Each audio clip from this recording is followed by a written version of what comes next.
नमस्कार, स्वागत है आपका। मैं हूं आपके साथ अनंत और फाइनल प्राइम टाइम में आज सबसे पहली खबर पंजाब से, जहां इन दिनों सबसे ज्यादा खालिस्तान समर्थक अमृतपाल की चर्चा हो रही है। तुलना भिंडरावाला से हो रही है। इस पर आज पंजाब पुलिस के डीजीपी को भी बयान देना पड़ा। अमृतपाल की हिस्ट्री, इसकी मिस्ट्री, अमृतपाल के पीछे कौन है, इसके बारे में चुनिंदा लोग जानते हैं, क्योंकि इन तमाम सीक्रेट्स को जानबूझकर छिपाया गया। हमने अमृतपाल पर पंजाब से लेकर दुबई तक पड़ताल की तो यकीन मानिए मामला बेहद सेंसिटिव है।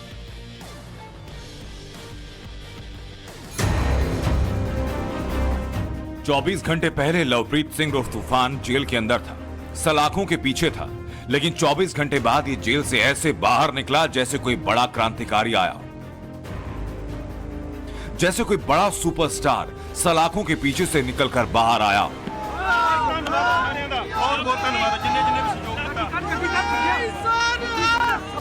दूसरी तस्वीर उत्तर प्रदेश के नोएडा की, जहां एक अपराधी फिरोज क्राइम करने के उद्देश्य से आया, लेकिन अंजाम क्या हुआ ये जरा देखिए।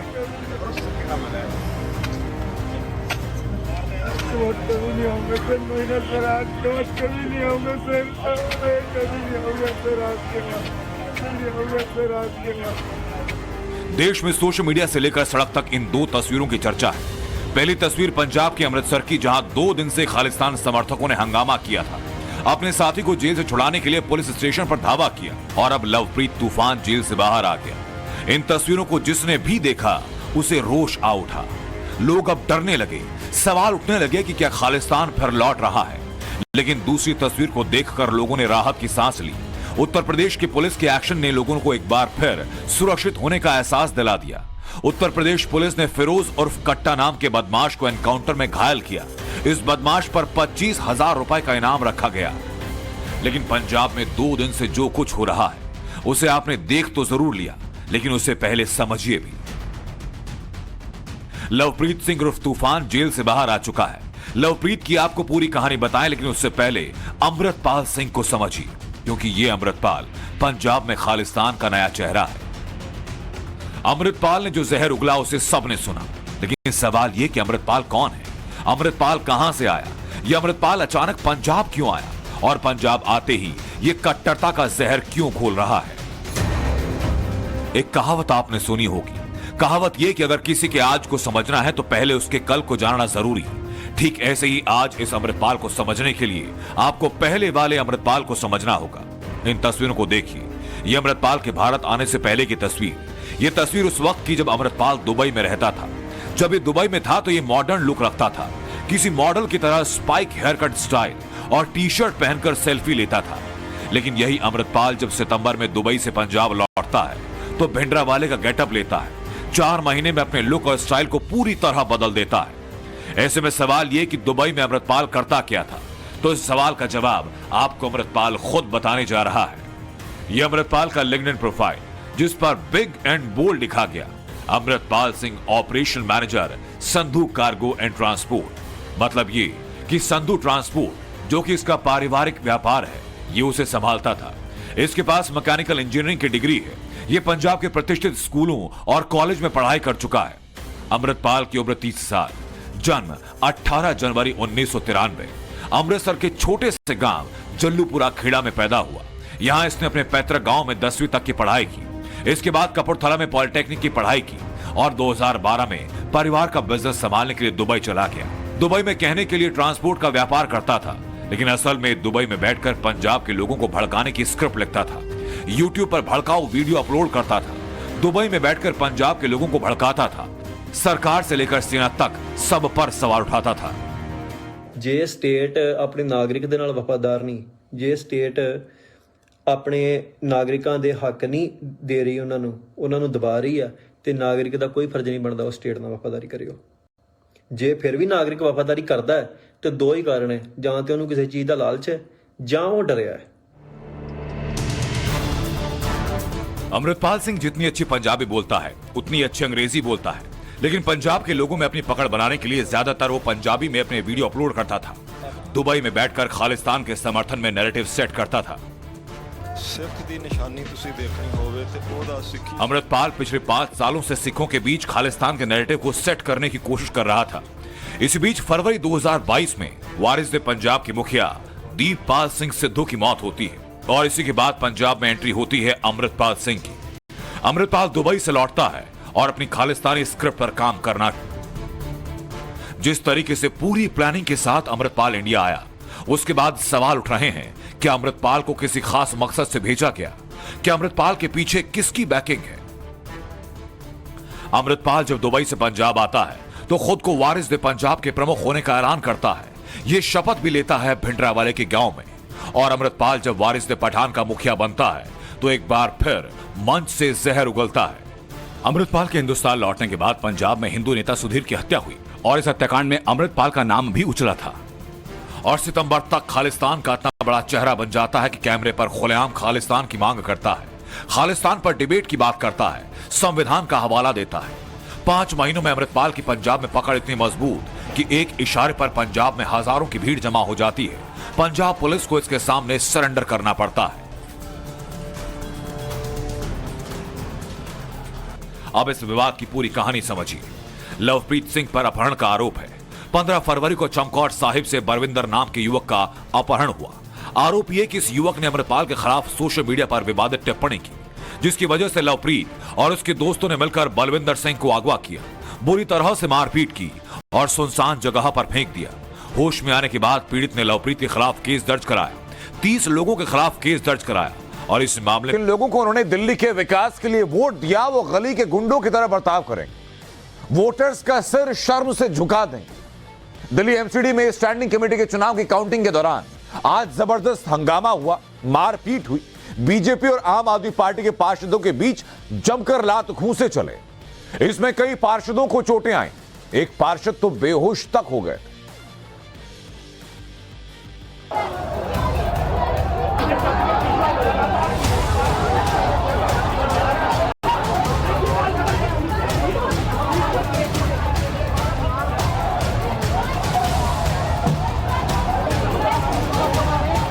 हाथापाई हुई, थप्पड़ चले, लात चले, जूते चले।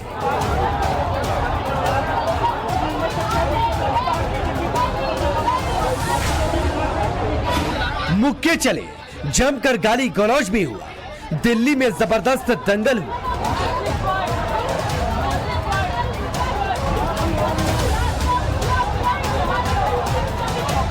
ये हैं वो सम्मानित माननीय जिन्हें जनता ने वोट देकर एमसीडी भेजा, लेकिन इन्होंने वहां जाकर लोकतंत्र का शर्मनाक जुलूस निकाल दिया, सदन को ही तमाशा बना दिया।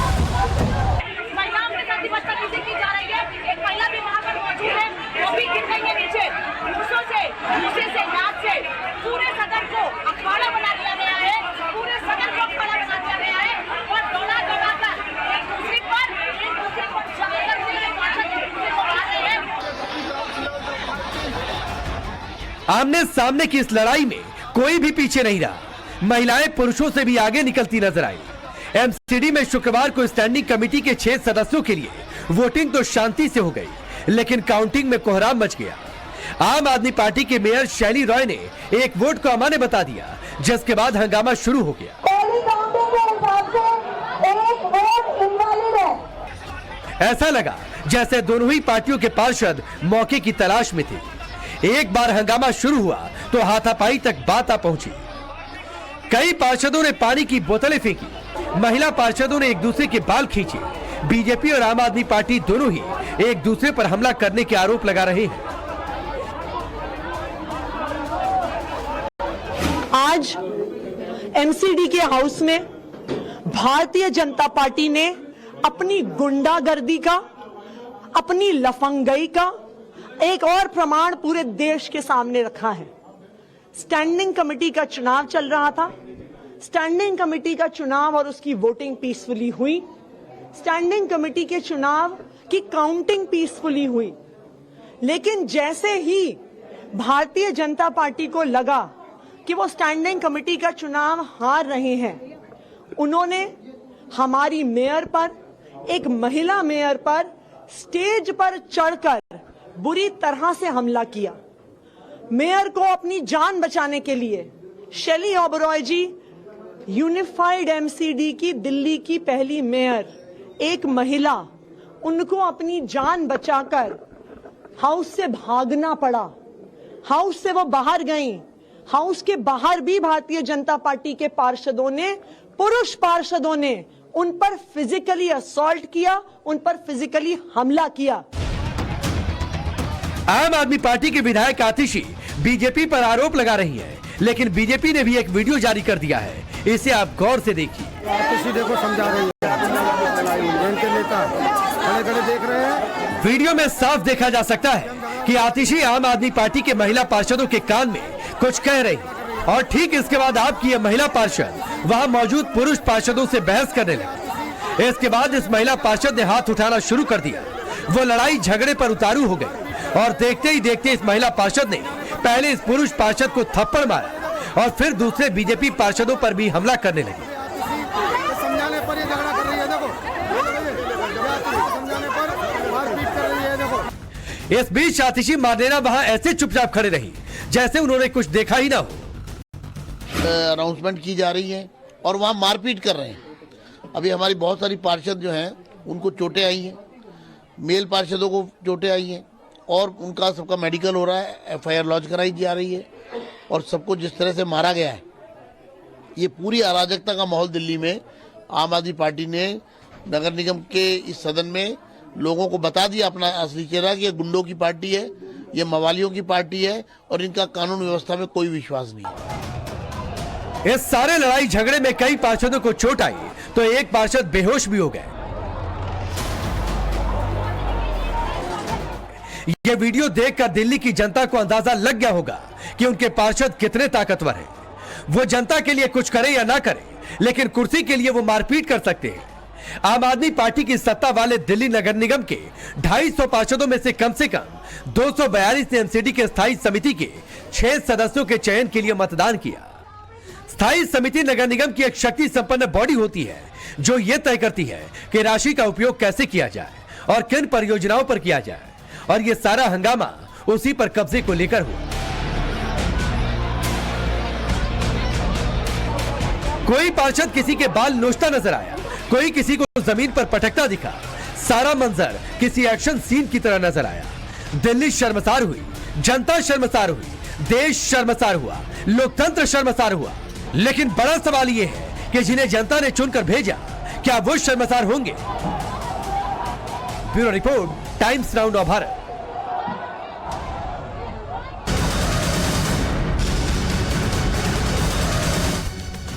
और बड़ी खबर यह कि दिल्ली के कमला मार्केट थाने के बाहर आम आदमी पार्टी की तरफ से धरना किया जा रहा है। शिकायत दर्ज कराने की मांग पर ये लोग अड़े हुए हैं। आप पार्षद आम आदमी पार्टी के कई नेता थाने के अंदर मौजूद हैं। विधायक सौरभ भारद्वाज को आप देख रहे हैं। दिल्ली पुलिस से सुरक्षा की मांग कर रहे हैं आप पार्षद। बीजेपी पहले ही आप आम आदमी पार्टी के खिलाफ शिकायत दर्ज करवा चुकी है और अब आप पार्षदों का कहना है कि वो अब अपनी शिकायत दर्ज कराएंगे। हमारे सहयोगी प्रेरित लगातार हमारे साथ बने हुए। प्रेरित, आप सदन के अंदर से लेकर के और अब तक लगातार कवरेज कर रहे हैं इस पूरे हंगामे की, इस वक्त क्या तस्वीरें सामने हैं?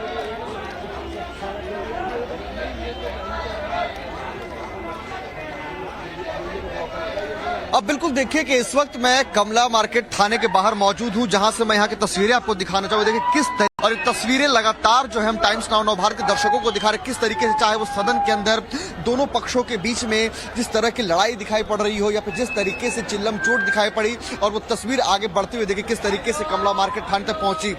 हमने जब बीजेपी की तरफ से हरीश खुराना से बात की तो उन्होंने भी हमें प्रमाण के तौर पे दिखाया कि उन्होंने भी FIR को लेकर के आवेदन दे दिया। और हमने जब उनसे पूछा कि आम आदमी पार्टी की तरफ से भी बीजेपी के पार्षदों के ऊपर कार्रवाई की मांग की जा रही जिसको लेकर के वो थाने में आवेदन देने जा रहे हैं, तो उन्होंने स्पष्ट तौर पर यह कहा कि आने वाले वक्त में पता लग जाए कि इसके FIR से कार्रवाई होती है। लेकिन जहां मैं मौजूद हूं, बताना चाहूंगा कि जहां आम आदमी पार्टी के पार्षद बाहर में बैठ करके नारे लगा रहे हैं, प्रदर्शन कर रहे हैं थाने के बाहर, वहीं आम आदमी पार्टी के जो प्रतिनिधि हैं वो थाने के अंदर मौजूद हैं और वो पुलिस से अपना आवेदन दे रहे हैं। लेकिन अभी तक यह स्पष्ट नहीं हो पाया है कि अभी तक मामला दर्ज हुआ है या नहीं। तो शुक्रिया प्रेरित आपका हम तक जुड़ने के लिए और पूरी जानकारी हम तक पहुंचाने के लिए। अभी छोटे से ब्रेक का वक्त है, जल्द वापस लौट।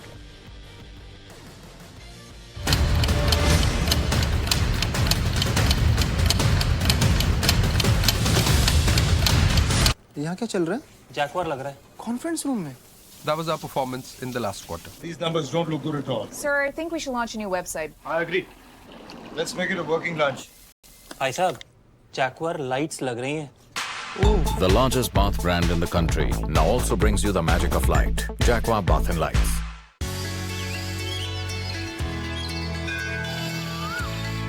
सुबह हो ऐसी कि दिन बन जाए, बुलेटिन ऐसा जो समय बचाए। देखिए Fit India super hit bulletin सुबह 6:50 पर सिर्फ टाइम्स नाउ नव भारत पर। Powered by MDH chunky chaat masala, life में असली स्वाद जगाए MDH chunky chaat masala. In association with roof on cement, हर छत की ख्वाहिश।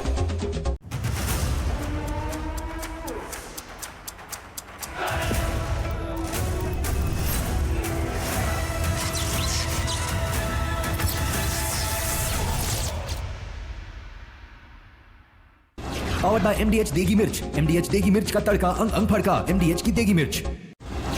इन association with roof on cement, हर छत की ख्वाहिश।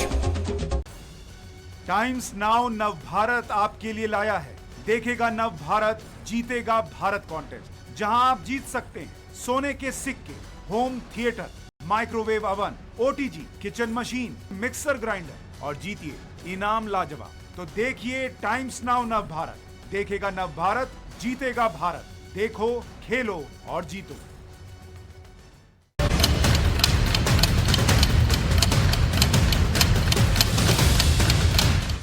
और अब बात उत्तर प्रदेश की सियासत की, जहां 2024 की सियासी बिसात बिछनी शुरू हो चुकी। बीजेपी का 80 में से 80 टारगेट सेट करने के बाद समाजवादी पार्टी ने बड़ा दांव चला।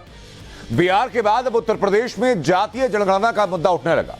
समाजवादी पार्टी ने इसे संसद से सड़क तक हवा देने की कोशिश की।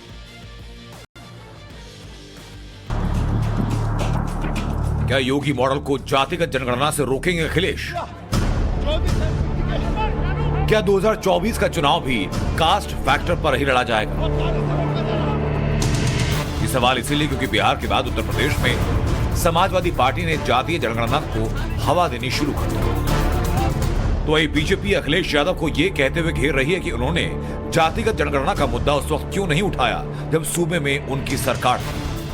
जातिगत जनगणना के खिलाफ केशव प्रसाद कभी नहीं था और न कभी है, लेकिन श्री अखिलेश यादव जी सवाल के घेरे में आ गया इससे, क्योंकि जब वह सत्ता में थे, जब उनके बल पर केंद्र की सरकार चल रही थी, तब उन्हें जाति जनगणना की याद नहीं आई, तब उन्हें किसान की याद नहीं आई, तब उन्हें पिछड़ों की याद नहीं आई, तब उन्हें दलितों की याद नहीं आई, तब उन्हें महिलाओं की याद नहीं आई, तब उन्हें ब्राह्मणों की याद नहीं आई, क्षत्रियों के।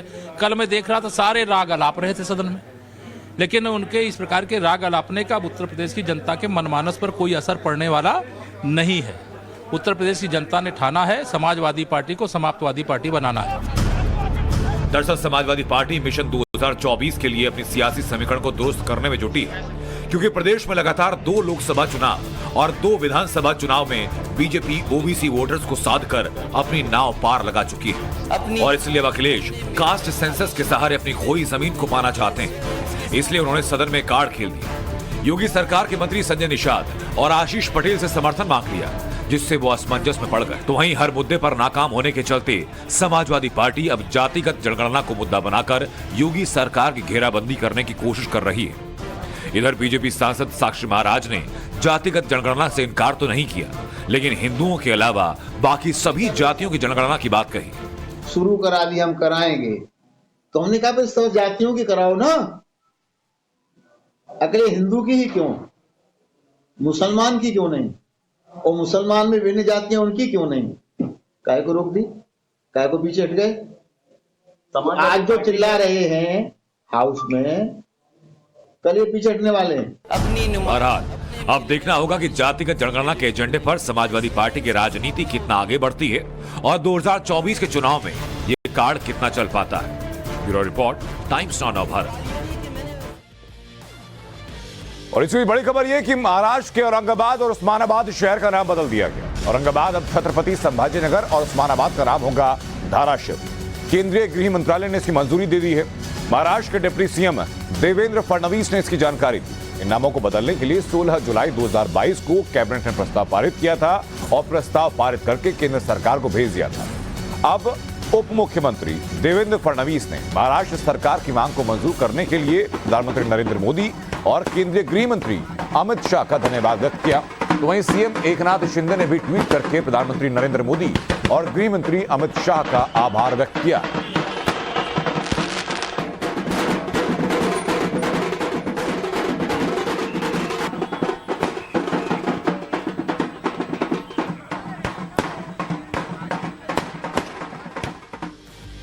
तो उधर बिहार में नीतीश सरकार में सहकारिता मंत्री और आरजेडी नेता सुरेंद्र यादव के सेना पर विवादित बयान सामने आने के बाद बीजेपी सांसद मनोज तिवारी ने उन्हें जवाब दिया।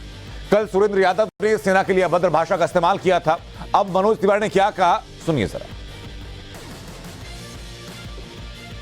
ठीक आज से 8.5 साल के बाद देश का नाम आवेगा। ये मैं बोलता हूं। 8.5 साल के बाद जितना पुराना सेना है वो सब रिटायर कर जाएगा।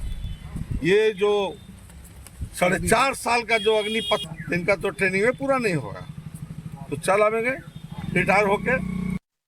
आज अग्निवीर योजना के लिए जहां 46,000 वैकेंसीज है, नौकरी है, उसके लिए 7.5 लाख लोग हमारे देश के यंग युवाओं ने एप्लीकेशन दिया है और वो बैठ रहे हैं इस परीक्षा में।